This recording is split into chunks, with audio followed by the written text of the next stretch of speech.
আমি মানুহবোৰে আচলতে সপোন দেখিব লাগে নহয়নে বাৰু? সপোন যেতিয়া দেখা যায় কিবা এটা আশা লৈ যেতিয়া কামবিলাক কৰা যায় তেতিয়া হয়তো সেই ভগৱানেও চাগে আমাক সেই আগবাঢ়ি যোৱাত সহায় কৰে বহুত।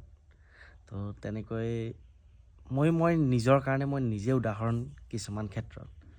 এটা টাইমত যেতিয়া আমাৰ লকডাউন হৈছিলে সেইটো টাইমত মই তেতিয়া সৰু আছিলোঁ অলপ। তেতিয়া মই ITI কৰি আছিলোঁ। সেইটো টাইমত দুখনমান কাগজেৰে গাড়ী বনাইছিলোঁ। তো আপোনালোকে হয়তো ভিডিঅ'য়ে বা ফটোৱে দেখা পাইছিলে। তো এতিয়া সেই গাড়ীকেইখন মোৰ ফ্ৰণ্টত আছে।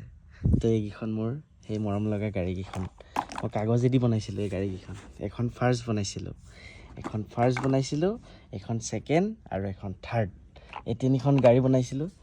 গাড়ীত ইমান চখ আছিলে মোৰ সৰুৰ পৰাই। তো সেই গাড়ীৰ চখৰ কাৰণে এই গাড়ীকেইখন মই বনাইছিলোঁ কাগজেদি দেই।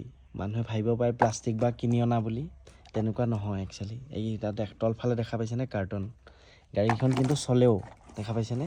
চকাও চলে, এখনো চলে। আৰু এখন বাছখন বনাইছিলোঁ, এখনো চলে। গোটেইকেইখন এখন গাড়ী বনাওঁতে মোৰ সময় লাগিছিলে এসপ্তাহৰ পৰা 10 দিন। আৰু সেই সৰু সৰু গাড়ীকেইখনৰ সপোনৰ পৰা আজি এই ডাঙৰ গাড়ীখন মই কিনিলোগৈ। আচলতে সেয়া সপোন আৰু নিজে কৰা কষ্ট।